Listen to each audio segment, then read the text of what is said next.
Desmond, what do you think about generative design? They're saying it wrong. He just turns away. That's response enough. I happen to feel that there is a significant misuse of the terminology. That's what Desmond says. That's actually going to be a good lead-in. I'm going to use that.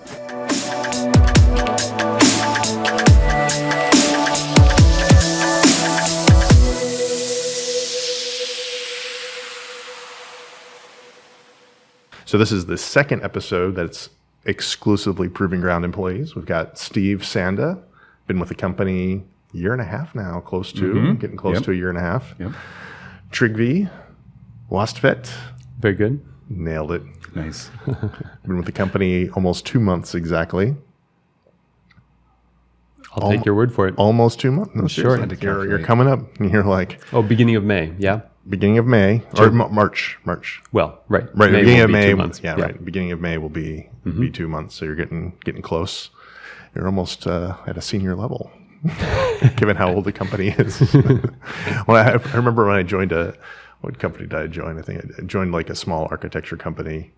And after being there for like 3 months, everyone's like, because of the revolving door that was this design company, wow. They're like, and I put in my 2 weeks notice, like, wow, it feels like you've been here forever. I'm like, I've only been here for 3 months. How many people do you cycle through? You quit this job after 3 months? Yes. It was my first job out of college. And was that like a standard, like, you said there's a revolving door. What was the average length of time that folks would be at this place? So my first day on the job, I was told, oh, you need to connect in with so-and-so. I'm like, okay. They're like, yeah, you'll be on this project. This person is the PM, so check in with them. So I sit down at a desk that was open, and I'm just kind of waiting there. It's getting around to 10 o'clock, 11 o'clock, and they're like, I don't think he's coming in. And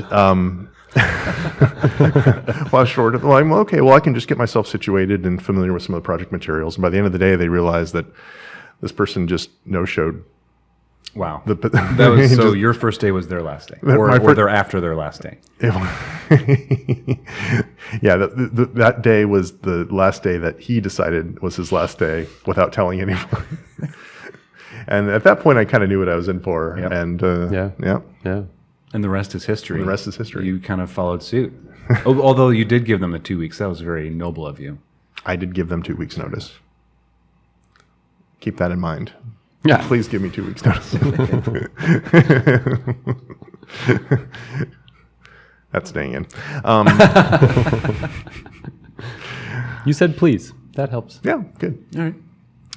So, a couple of things about the format this go around. We're going to start off with just some tech discussion, and then we'll move into our main topic, just like we did with the generative design podcast.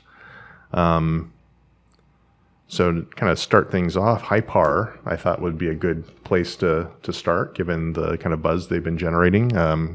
Ian Keogh being the CEO of the company, father of Dynamo, now starting a new venture that's looking at basically platform design for encapsulating architectural functions and kind of computational methods and like a centralized environment. They've been doing a lot of really cool stuff on social media, kind of showing off different parts of it, still very early days. But I think there's a couple of aspects to this story that certainly resonate with me, relating to the open source software discussion that happens in AEC and the kind of the ability for folks to release code and function into the wild.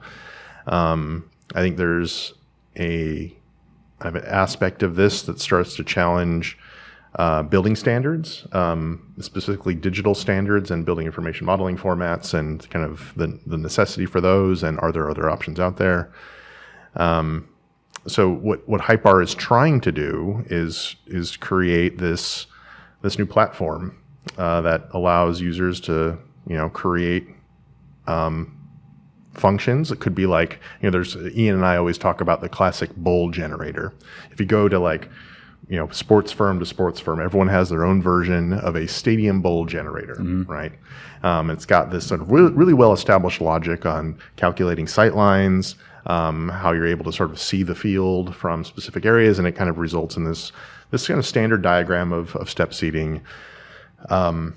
And everyone kind of has their own set of tools on this, and Ian and I have often reflected on, why is it that everyone kind of reinvents the wheel on this? Everyone kind of puts their own spin on it. There are subtle variations in tools of tools, but HighPar kind of poses the question: well, what if there is a version of this that has the logic established and can be maintained, and then distributed to all of these firms? And so you then have the go-to resource for this one kind of function.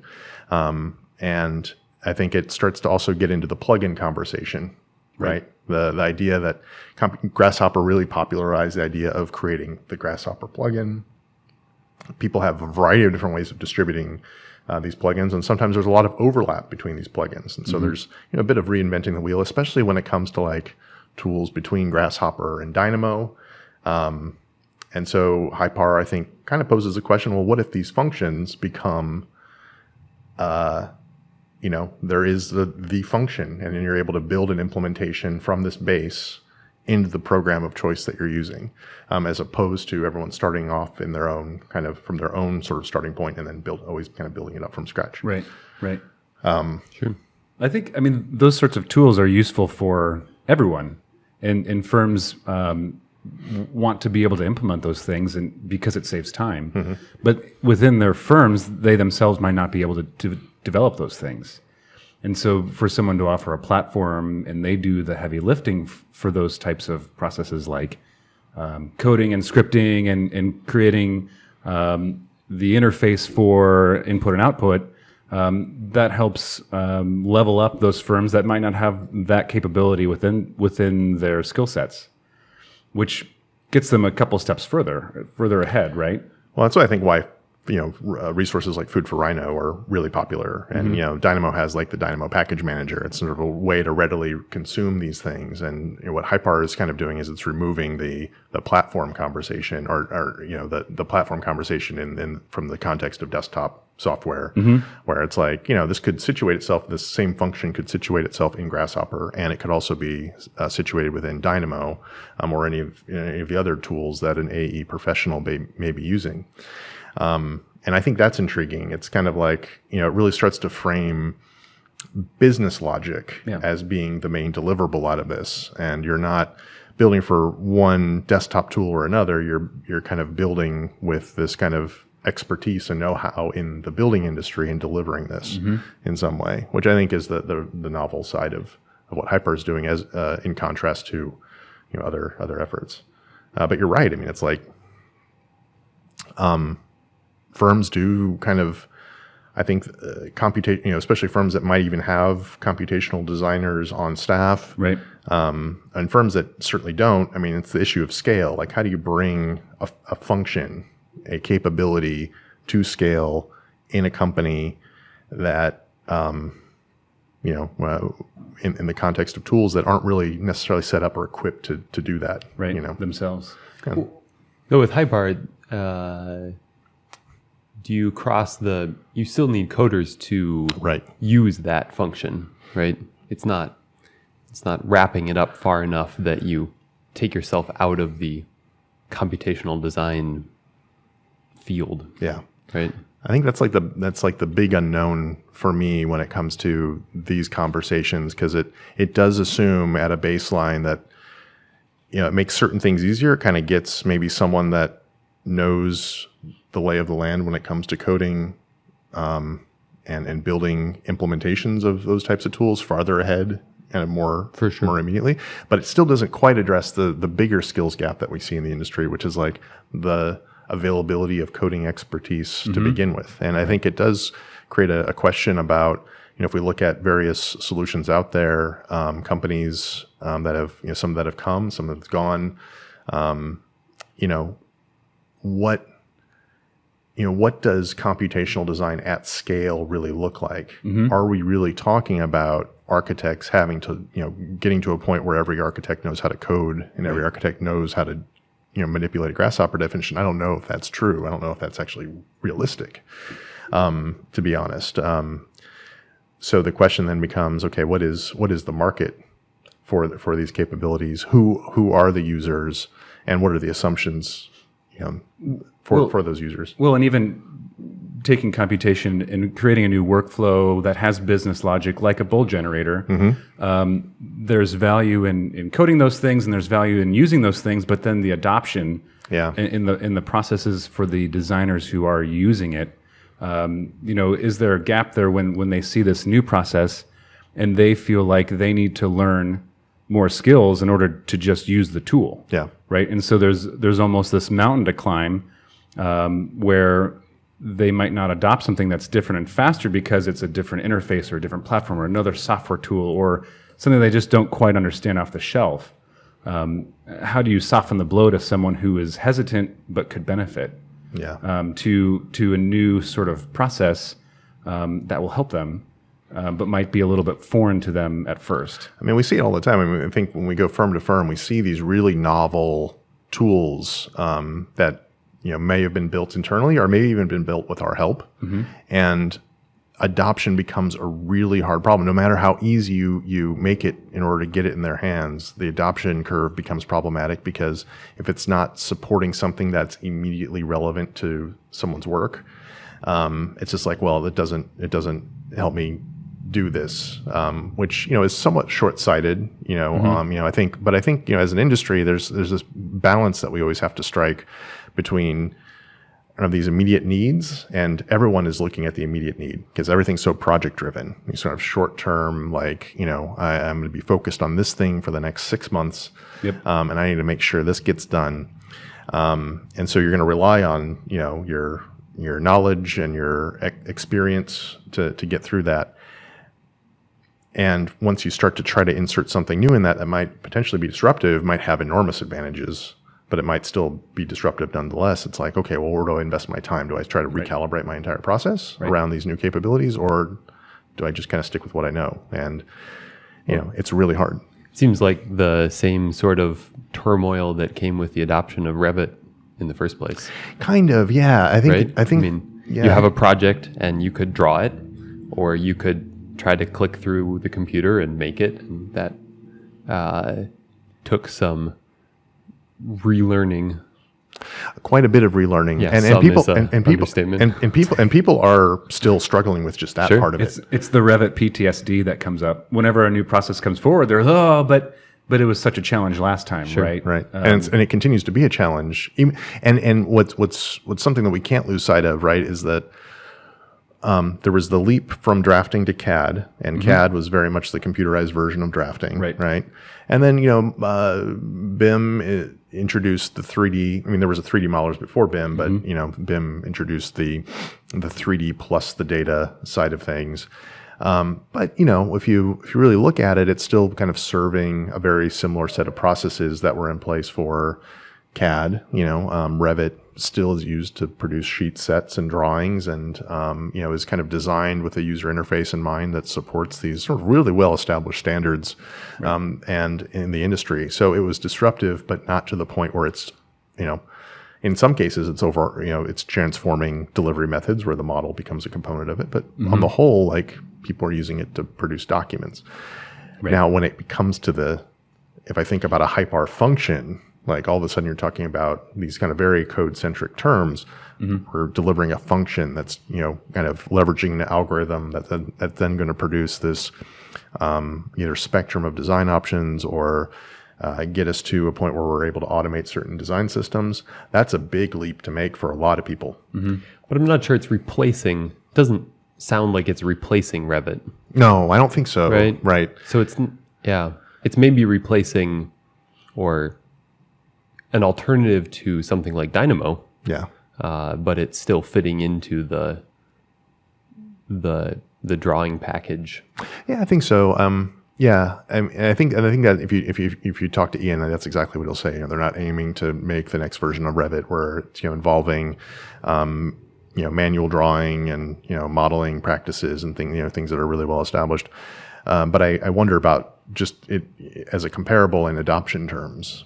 Conceptually, is it are architects ready to take a leap where they're able to kind of on the whole embrace systems like that. Right. And I think it's, for some, I think there will be a great deal of struggle. Then for people like us that will really get excited by it, I think kind of our role is to maybe help smooth the productivity curve a bit by. But I guess, yeah, sure. But because it's not replacing Revit, it seems like the people that need to relearn are the people that are interested in relearning. Yeah. Right? Yeah. Like they're the people who were into Dynamo. That's an excellent point. And the people who were not into Dynamo, who are still using Revit, still use Revit. Yeah. I wonder if there's a parallel to, a more standard software development shop, like an app developer, where you have UI experts who do not write C# or JavaScript. They design an app, which is a whole discipline in and of itself and very deep. And then you have coders who take that design and implement it in code. I wonder if there's a similar parallel that can be applied here where it's going towards that model and allowing greater separation, because I think we've seen that if you're a computational designer, you're doing both or trying to do both.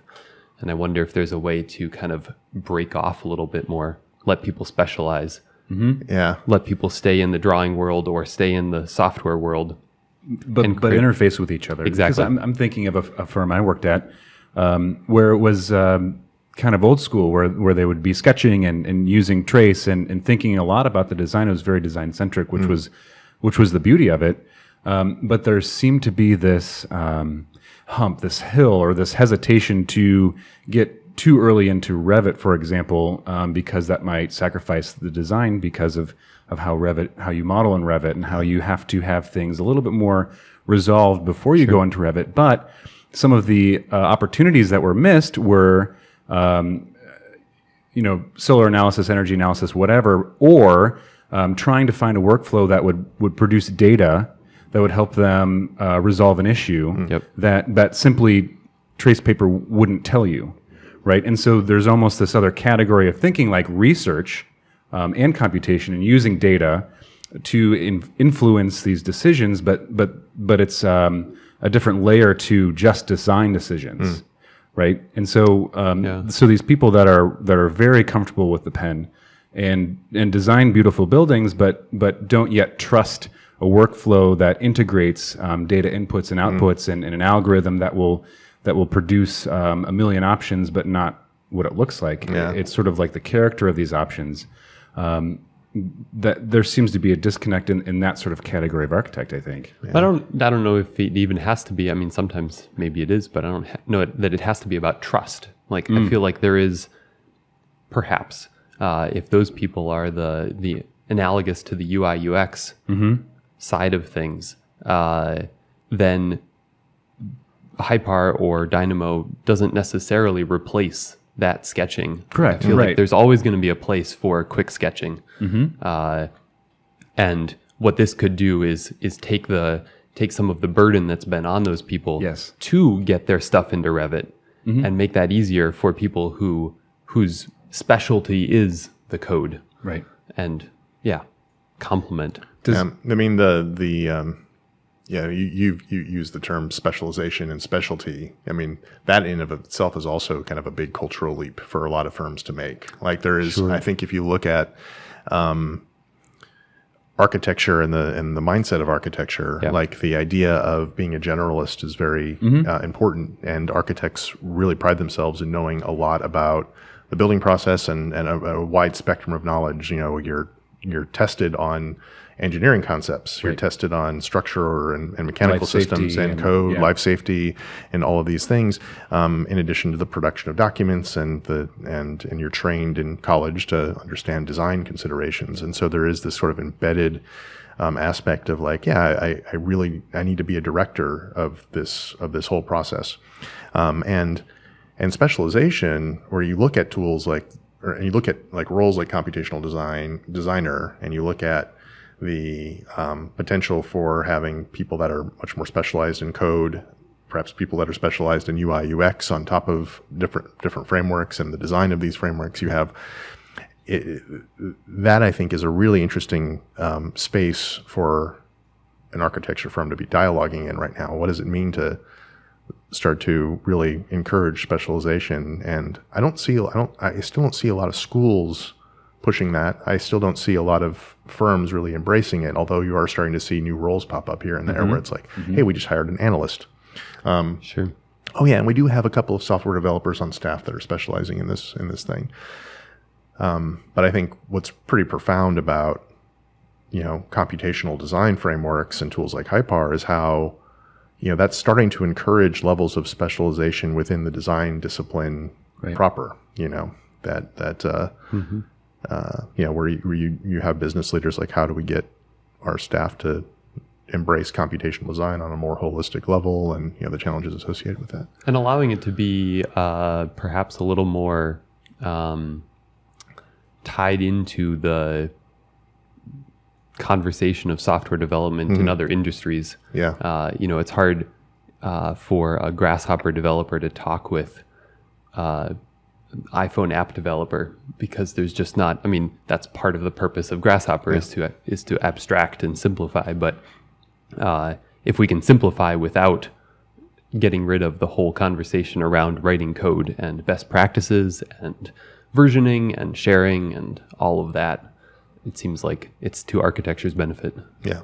Right. Well, and architects learn how to problem solve, like to use creativity to problem solve. But on top of that, it's almost like that process needs to be augmented with data science, right? Or understanding how an algorithm works to bridge the gap on some of these problem solving issues that they face, so that they're more efficient, or they learn more data points than they would just by assuming or through intuition or best practices, right?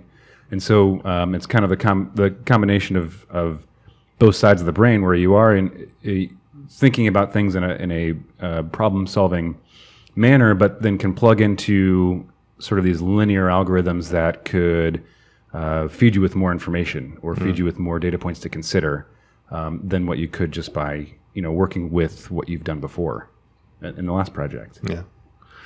There's another aspect of HighPar, and I think more broadly the space of computational design as we know it today, that's also kind of an interesting struggle debate point for firms. If you have all this business logic that is starting to be created on a platform, whether it's HighPar or represented as a Grasshopper plugin, you're taking things and you're kind of putting it out there and making it available to others. And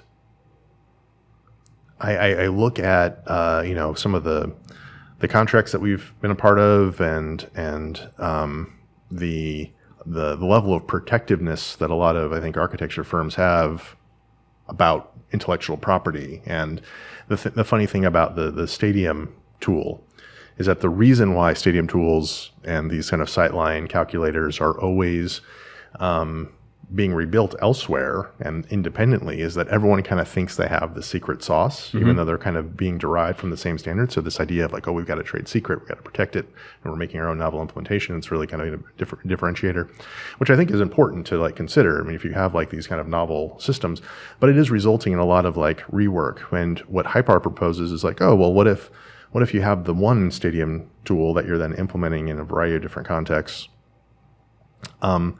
I wonder who's going to be willing to take the leap and make, who benefits from that? Who benefits from it?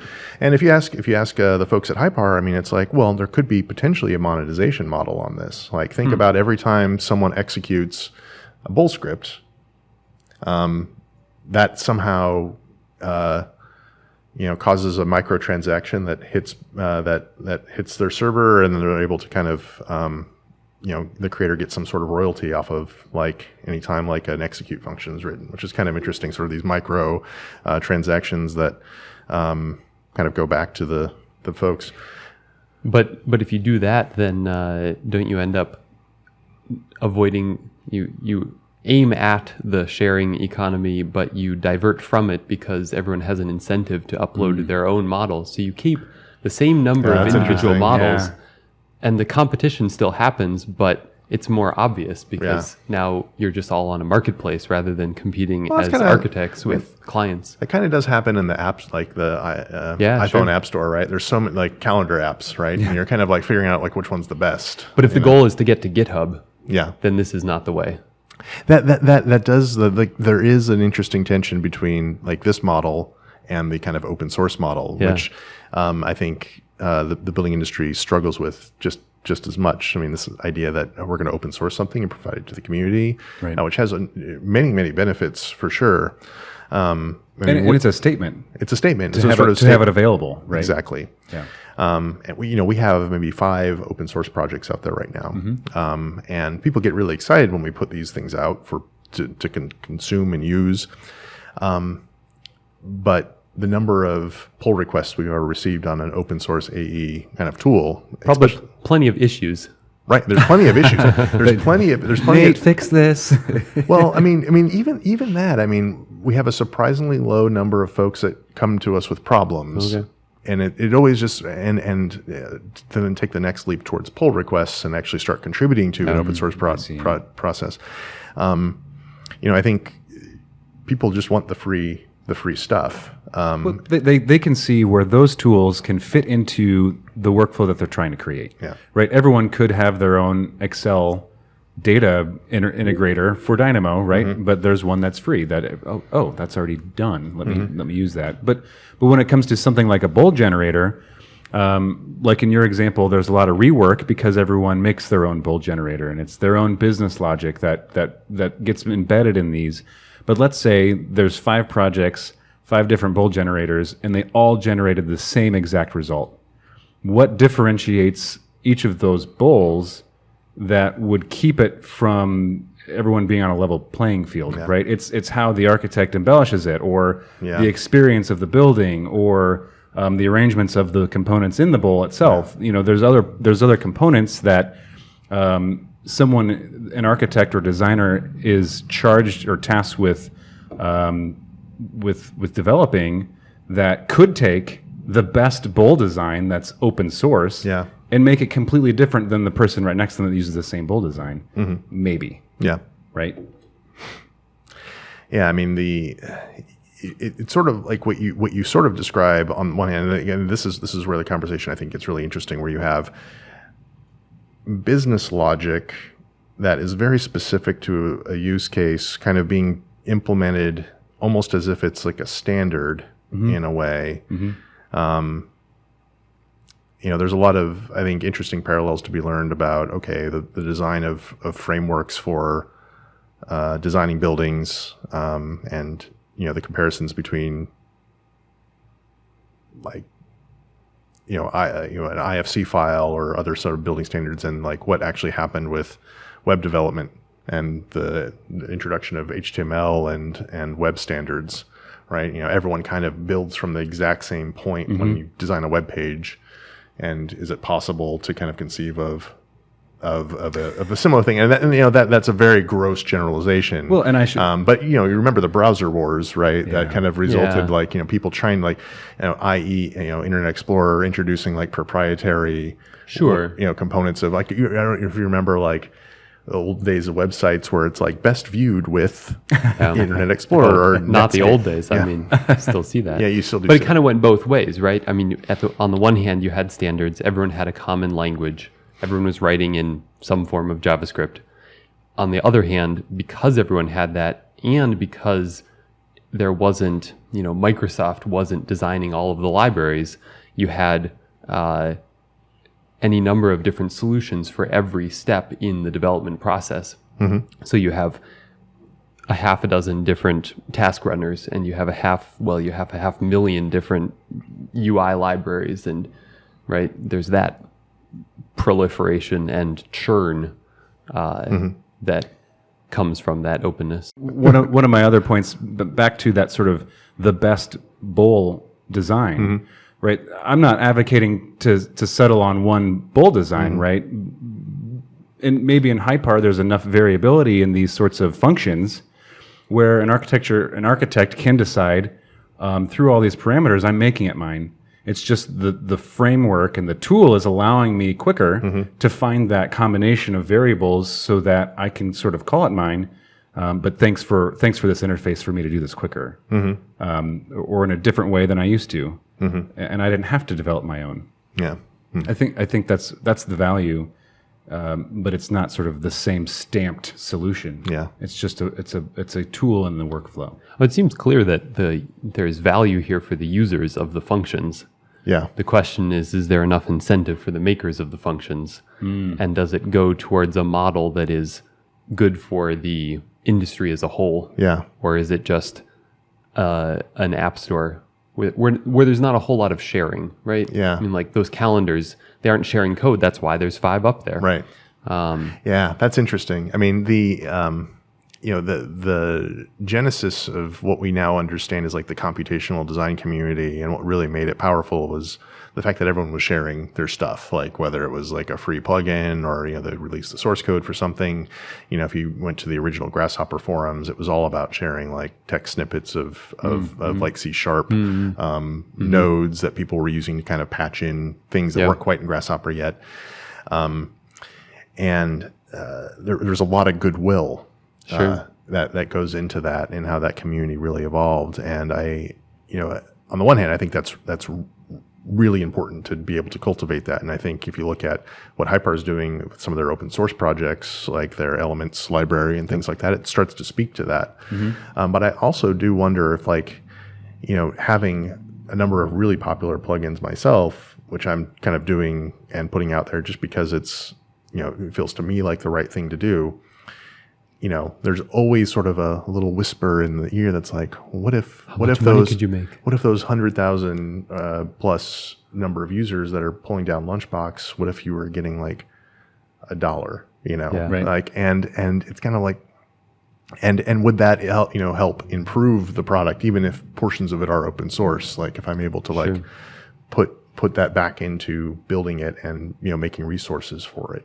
And it's a conversation that I don't think is ever really kind of fully formed yet in the computational design community. Is like how are these kind of good ideas and these very generous contributions rewarded?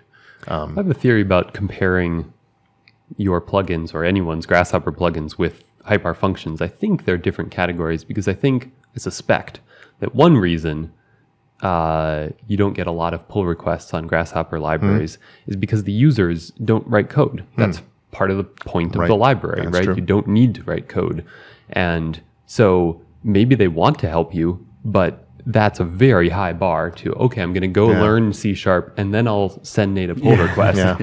Like, okay, maybe in 5 years, right? Yeah. But if it's a C# function in the first place where you need to know some level of coding in order to use it, which I guess, is that the case on HighPar? Maybe that's not even the case. Well, it's a good maybe I know hopefully Ian watches our conversation and maybe is able to even like comment it on various social media platforms or reach out to us. But that I think becomes a very important question for HighPar, is like where what does that platform, who is that platform supporting? Yeah. And what does it abstract away? And what does it abstract? Yeah, exactly. And that can be a good thing, but on the other hand, when I include a project in my JavaScript, include a library in my JavaScript project, the code is just sitting right there. Yeah. I can see it. If I want to change it, I can just go in and change it and then send up a pull request.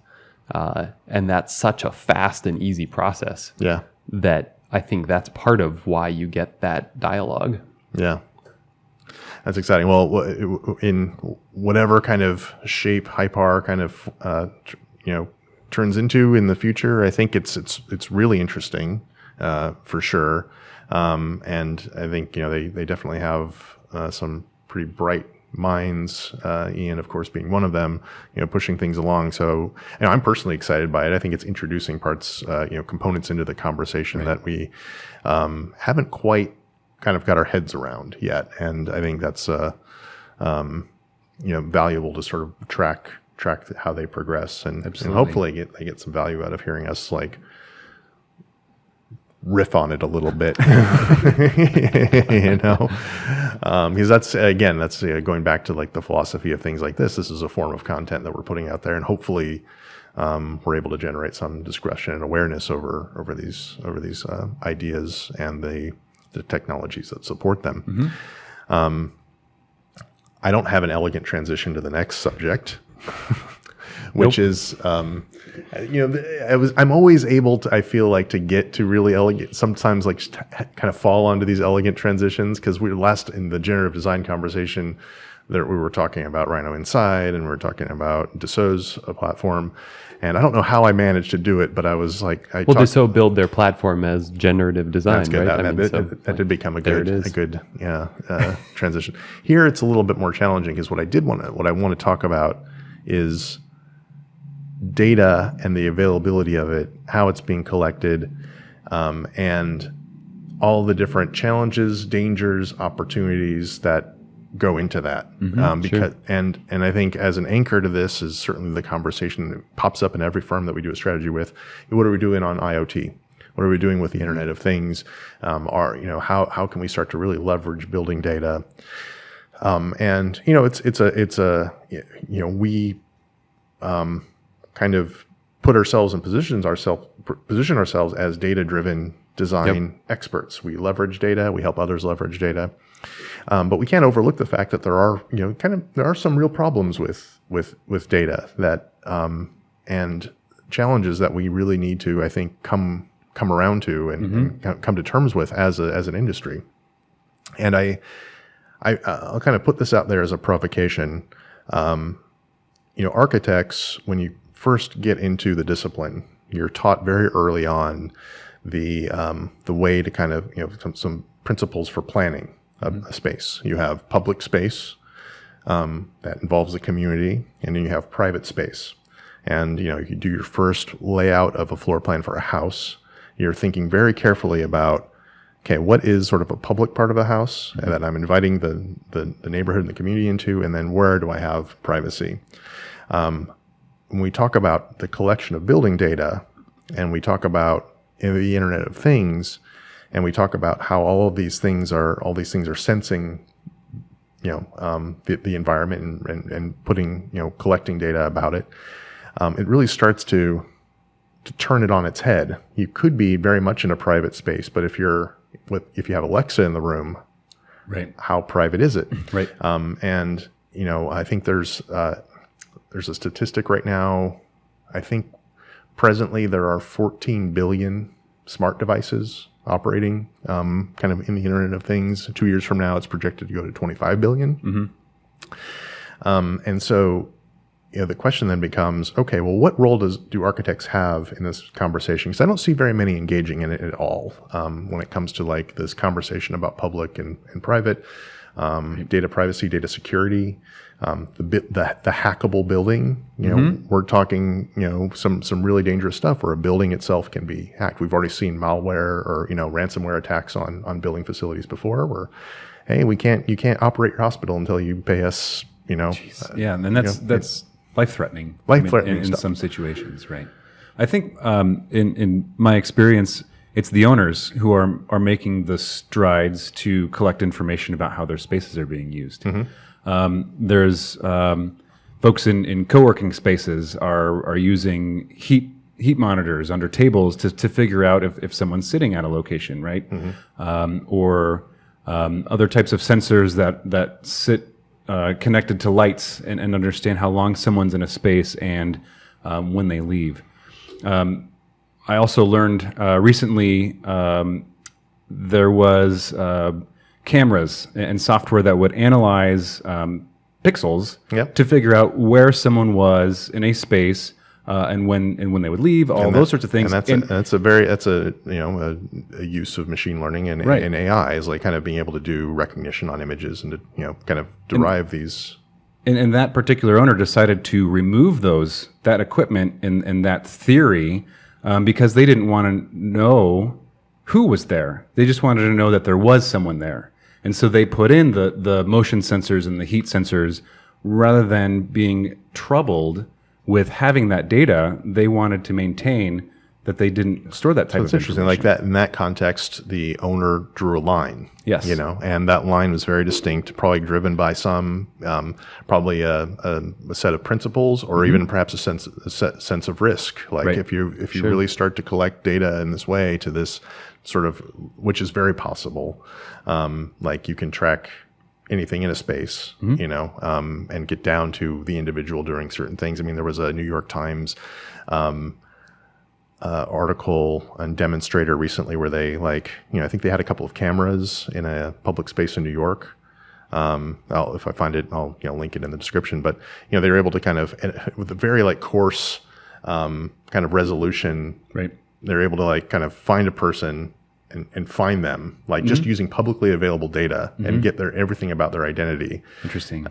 Just from like a one frame of a camera watching a space. And So the movies are real. the movies are real. That's what you're saying. The movies are real. They can zoom in, enhance, you know. Enhance. But Enhance. in this case, you really don't need to enhance. I mean, these Right. types of algorithms are becoming really smart. Where like the sort of funny like enhance meme is funny, not because it's not possible, but because of how like quaint it seems in comparison to like all of the Right. capabilities that are out there Yeah. now. Like when it comes to like identifying an individual based on a very coarse set of features. Right. So when you have this data, you're not necessarily wanting to identify who's in your space. You're wanting to identify how the space is being used, so that the next time you design a like space, you can make better assumptions or better design a better space. Yeah.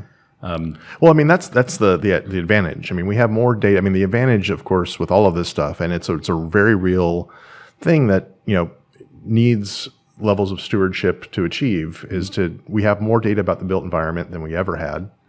And this data can definitely inform, and we can demonstrate improvement with it. And like sort of, okay, this is what it is, and we can actually start to draw correlations between certain types of activities and certain performance factors that we're able to measure now, and create informed design. And if I think about the role of the architect and like sort of the kind of the position that an architect has in the process, the architect as a designer, when you design something, you're making value judgments about, you know, what is best for the organization you're designing for. You're drawing, you know, when it comes to, you know, health, safety, and welfare, you know, there are ethical concerns, and you're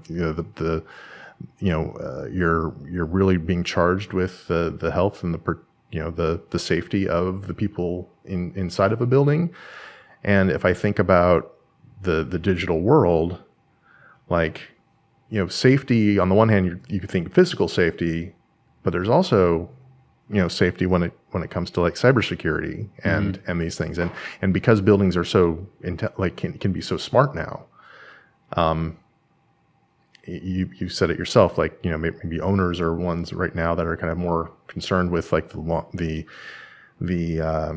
use of data over the building's life cycle, but shouldn't it be the architect also really kind of promoting how data is used in a building, and really being an advisor on that as well? Well, I think it's up to what's the value in an architect to sell an owner on putting these sensors in their building and not getting anything out of it. Or, you know, I mean, not just, you know, selling an owner on this, but I think advising on, you know, where is the line drawn? Right. You know, what's best for the inhabitants and what's going to be best for the building owner and the operators in the long term. I mean, you could say like, you know, architects, it's kind of inconsequential to the work that they do, and, you know, they should just be, following the trend of putting sensors everywhere, and kind of, you know, just kind of going along with it. Or it's like, you know, actually we believe in the built environment and the ability for people to succeed in these environments. I want to like enter into the fray and contribute to this conversation in a more direct way. Would it be? And then also like and then from everything you're saying, be able to fold that into then a process that is very much anchored on continuous improvement and making better future environments too. Right. Is there a relationship between the architect and the owner where even if the architect designs one building for an owner's campus, right, would the owner be willing to send data back to the architect? And does that become a performance criteria where the architect can say, look, we're monitoring this building we designed. We understand that this particular conference room isn't being used as much. We'll keep that in mind for our next project, which might not be with the same owner. That seems like it should be huge. I mean, I'm sure it seems huge enough and possible enough that surely there is someone out there doing that.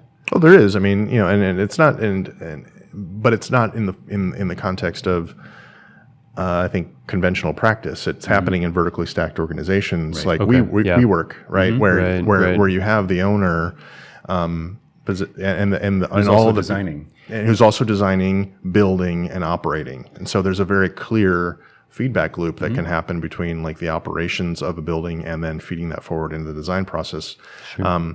But then the question I think that you're posing is like, is there a model for under the sort of more well-established paradigm of kind of the architect as a provider of services to multiple clients? And well, yeah, I mean, I was thinking about that model as well. I mean, certainly it's easier when an organization is stacked vertically. Yeah. But it seems like such a huge benefit to the architect that if it's not happening, it should be. Yeah. Because if you could say, I mean, that can we can say that a lot for a lot of points in this conversation. It's not happening, right? That's true. But if you can say as an architect, look, here are our past 10 buildings, and you can see with building 1, these things that we decided weren't working so well, and in building 2, they're so much better. And by the time we get to building 10, everything that we claim is actually happening, and here's the data to prove it. Yes, that exactly. Seems like it would be huge. Right. I mean, that needs to happen. It should happen. I mean, I think, and you do have architects that have like any other service model where you want to be in that sweet spot where 80% of your business is from repeat clients, right? I mean, that's the sign of a really healthy business because people want to keep coming back to you. And if you have these capabilities to say like, not only are we delivering the building and designing it and making it, we're also able to establish a track record that shows that we're always improving the product, and these are the metrics by which we're able to demonstrate that improvement. And I think if you look at like the work of Kieran Timberlake, where they kind of invested in creating their own kind of environmental sensor, and I think there are other examples of this in other firms, but the idea that our responsibility as architects doesn't stop at building handoff. It really should be in the continuous improvement of the facilities that you are already inhabiting or that we have delivered to you. And I think that it's very much an area that we don't see many companies wanting to take. People have that notion of post-occupancy analysis, like, we'll do a post-doc in 3 years or something like that.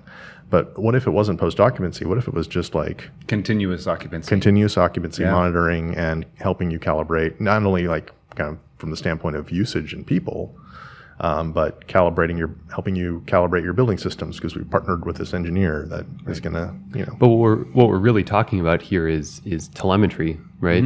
And so then, of course, you raise the question of privacy, because the software developers say the same thing. Like, shouldn't we be keeping track of how people use our software and making sure that it's being used in the way we intend it to, so that we can make it better in the future? And that's where you get those boxes like, send all of the things I type to Microsoft so that they can improve their keyboards. No, thank you. Right. But isn't that exactly what we're talking about? When you enter a space, pretty much you're talking building about, owner, send all of the data about your building back to us designers. Yeah. Because you're nice. Right. Right. Exactly. And so when you start to think about, potentially it's completely okay to capture all of that data. Let's say it's okay to do that. But what I think the way to answer that question is to figure out what people are using that data for. Are you using the data to empower someone, or are you using the data to control someone?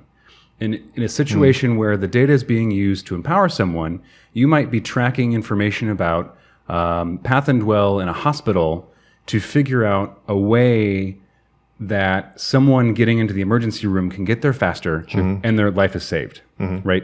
In terms of control, you might be putting them into a room to make them uncomfortable, or moving them through a space to sell them something, right?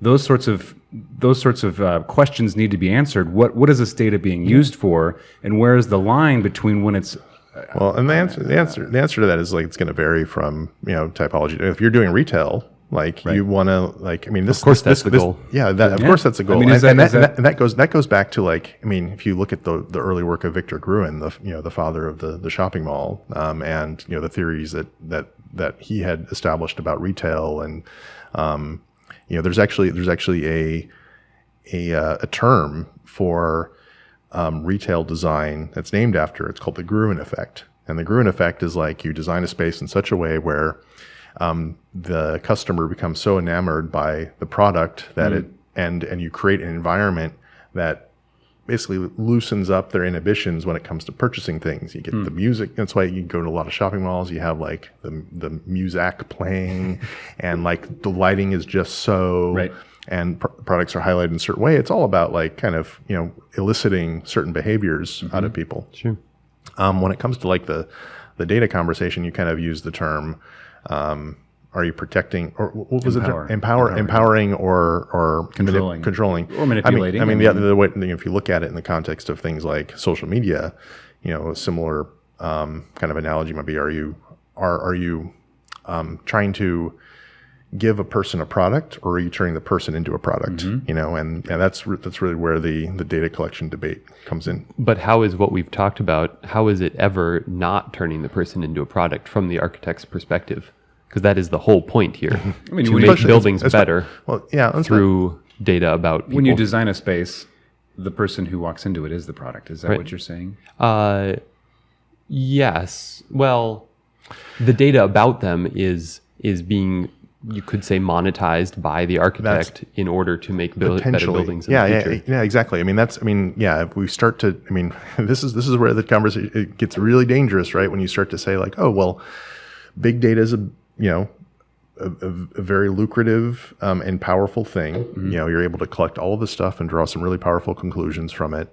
When you look at social media, you're able to direct people to certain ads. You're able to do micro-targeting. You're able to kind of construct bubbles where opinions and thoughts are just being reinforced by how people are being classified relative to each other.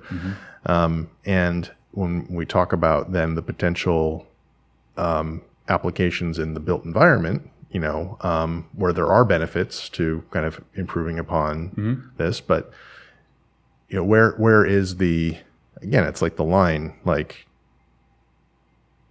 the conversation on how data about the built environment is being monetized or could be monetized is still unanswered. Sure. And if you look at healthcare, healthcare facilities have data about like patient arrival, time spent with doctor. You can kind of glean this from their systems, and a lot of healthcare designers will utilize this information in terms of right sizing the program for a future facility.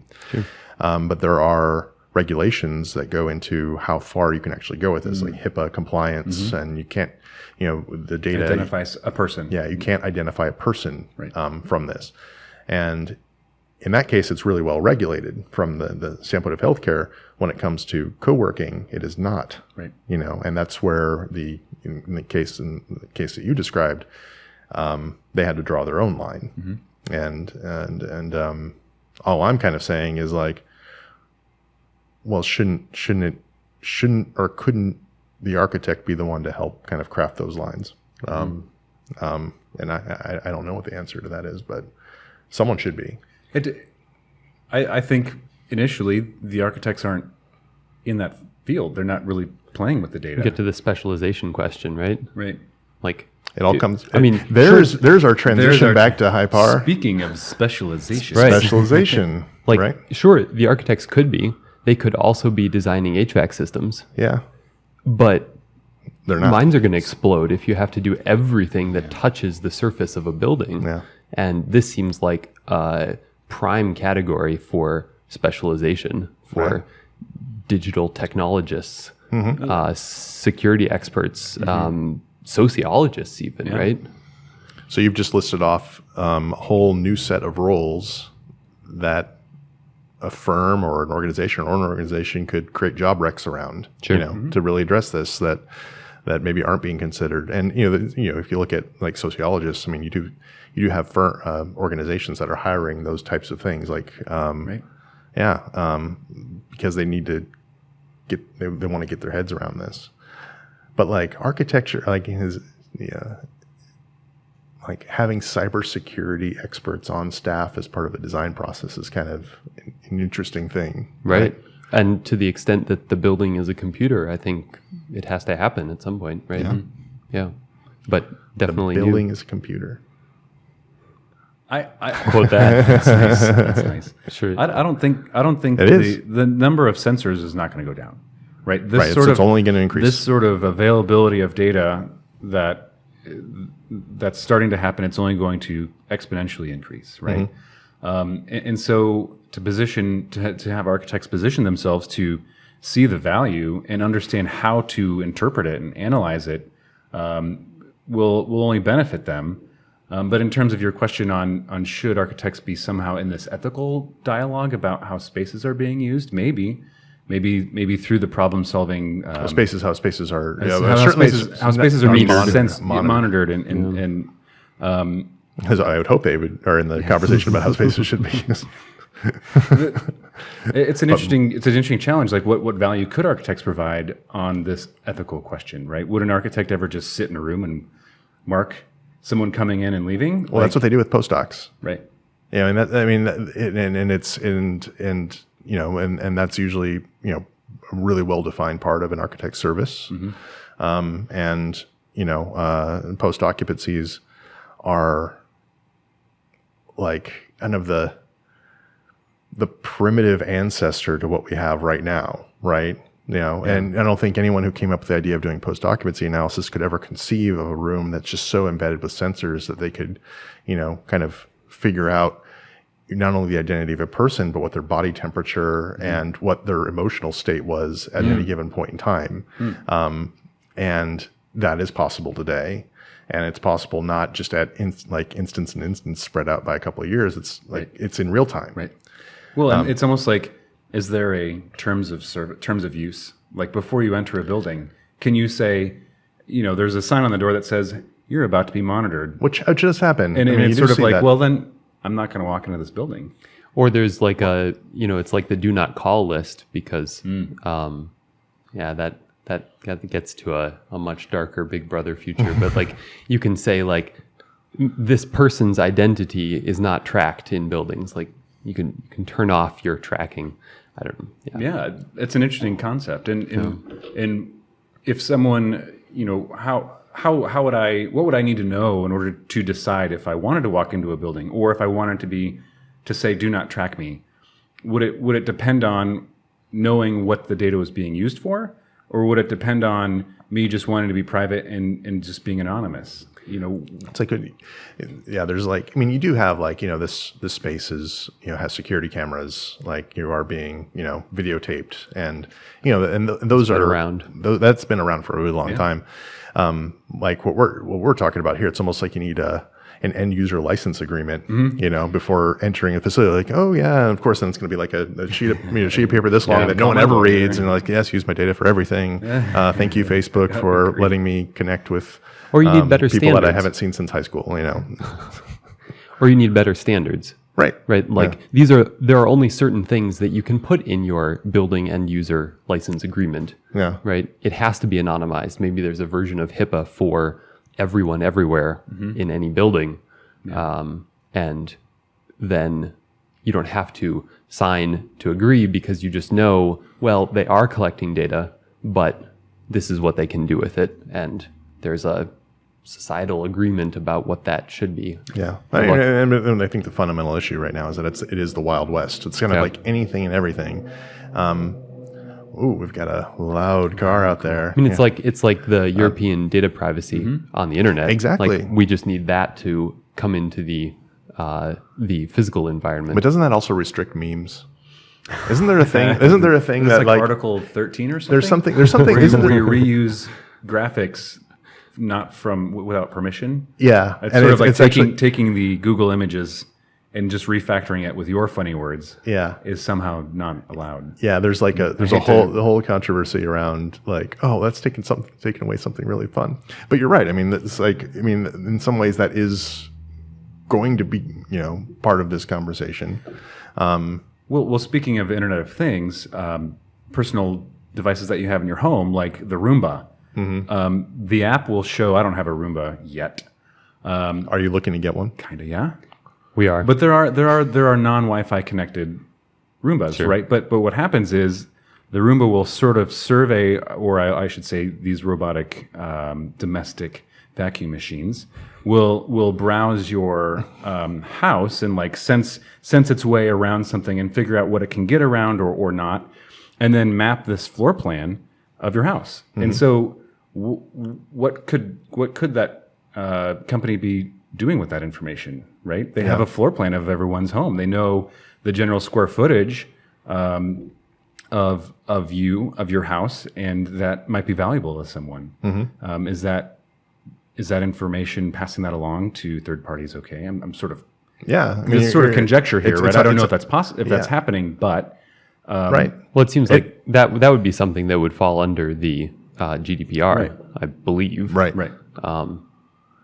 So this kind of you brought up smart devices at home. This kind of brings up an interesting debate point, because I know that you've mentioned that one of your personal initiatives with your house is to make it as smart as possible.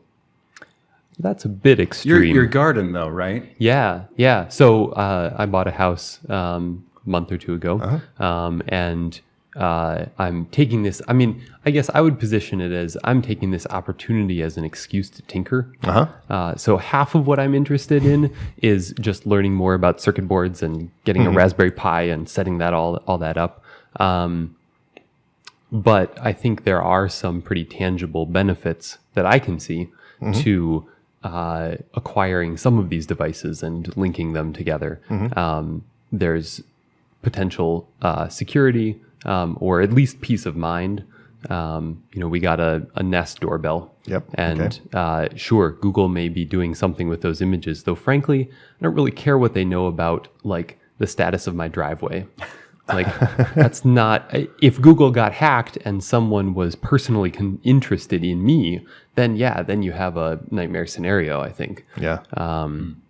But of course, the benefit that you trade in or receive for trading in that potential is that anywhere I am, I can pull up and see what's happening in my front yard. And you've weighed those benefits. That's like that's the key. A lot of people don't weigh those benefits or even give a second thought about what might be happening. I can think about all the people that have purchased Alexas. Yeah, absolutely. And these things that are basically like listening to you the entire time.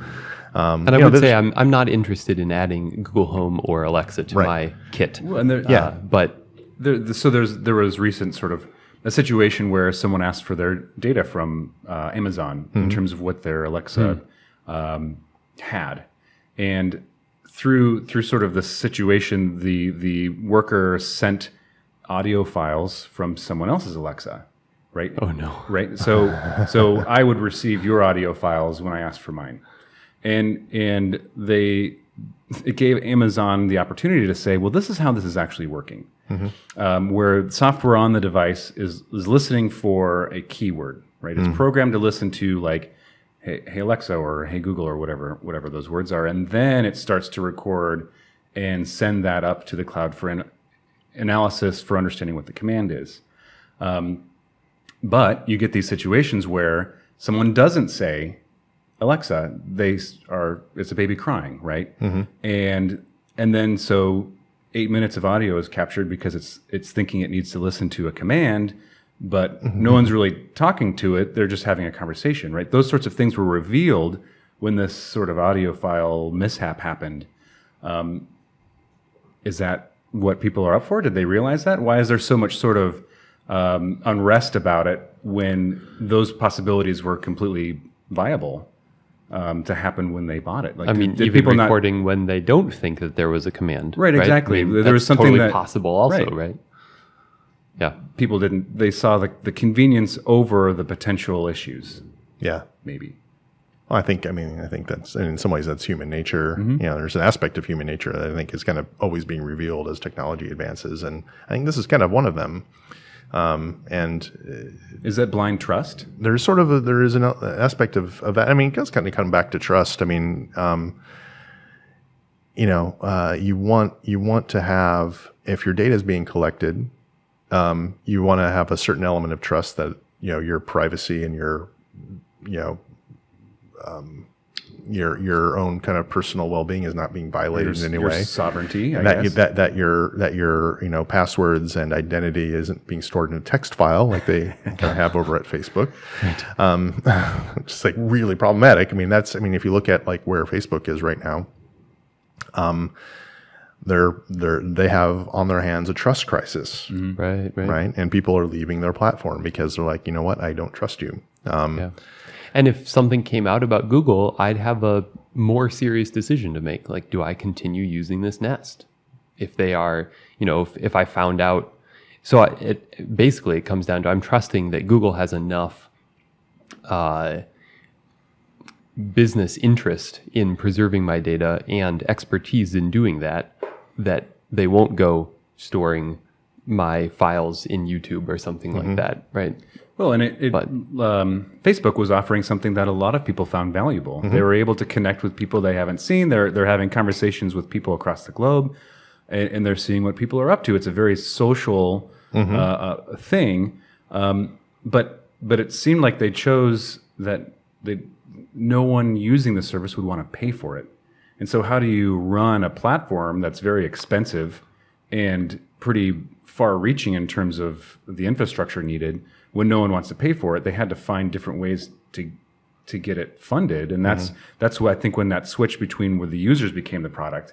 Facebook isn't the product, it's the users that's becoming the product. What the sort of potentially scary corollary to the built environment is, what if public space started to get funded that way, right? The idea that, okay, we're providing these urban amenities, and a developer has created a new development, and they're providing these sort of public spaces that improve the urban environment and allow for these kinds of social interactions. But the way that those spaces are paid for and funded in some way is because all of the data is somehow being used to monetize the people that inhabit and occupy them. So I go play soccer in the park, and then I get an email in my inbox. Hey, look at these new soccer cleats that you could be buying. Right. Sure. Exactly. I think. And is that okay? That's the fundamental part of this conversation. Is that okay? And to what, But it seems like there are two parts. Like Steve's concern, or the concern Steve brought up about Facebook, and it seems like there are two concerns about Facebook in particular. One is the apparent lack of care with private data, and two is even if they're careful, the ways that they are using that data. And I understand why, to fund their platform, right? Like, so you could be concerned. I think almost everyone is concerned with the former. And many people are also concerned with the latter, but I think they are distinct because the one is just, but is a business model, which we could argue is legitimate. And the other seems like is just lack of due diligence. I think it comes down to, again, are you empowering people or are you controlling or manipulating people? A Facebook platform or even a building sensor system that understands where people are and path and dwell and all those things could be a worthwhile thing if it's used to empower people. And I don't know how else to describe. We can see manipulate and these types of things just based on like the prevalence of stories around hacking, election influence. These are powerful platforms.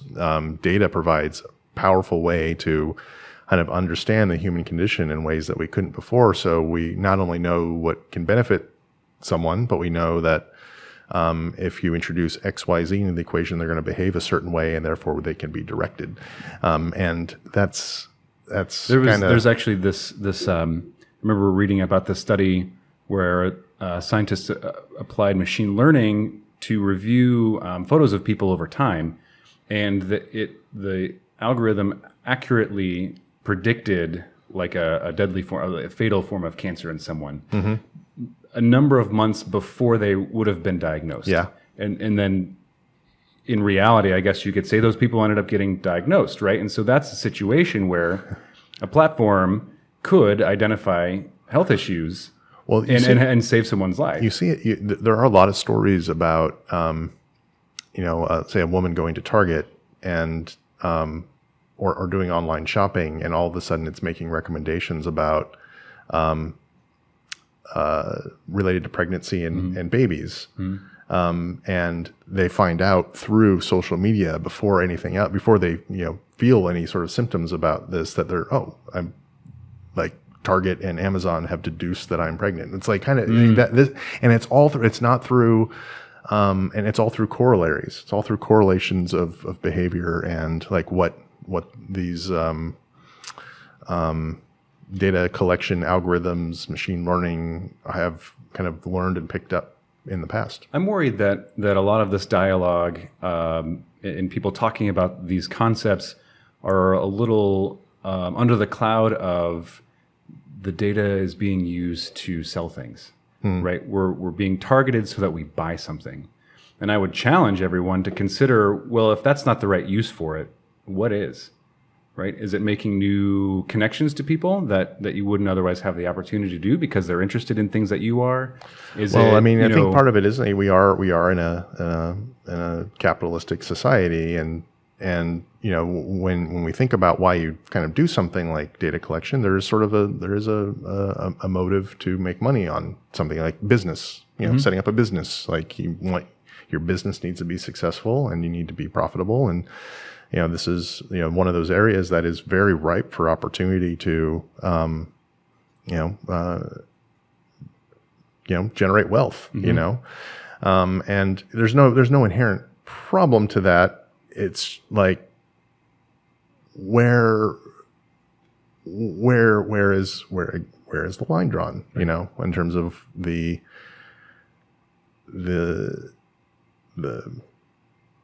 opportunity for the business owner and the opportunity for the end user, but there's also detriments to potentially both.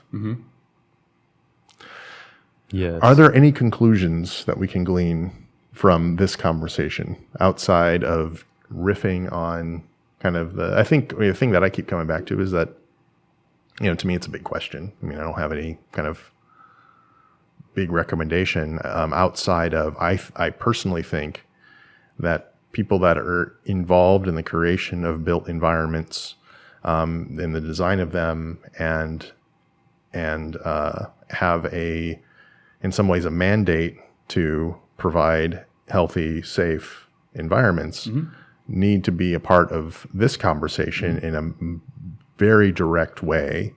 And I think the opportunity for being involved in the conversation is there are potentially new business opportunities from the monetary standpoint, to where you're able to improve upon the built environment through the leveraging of data.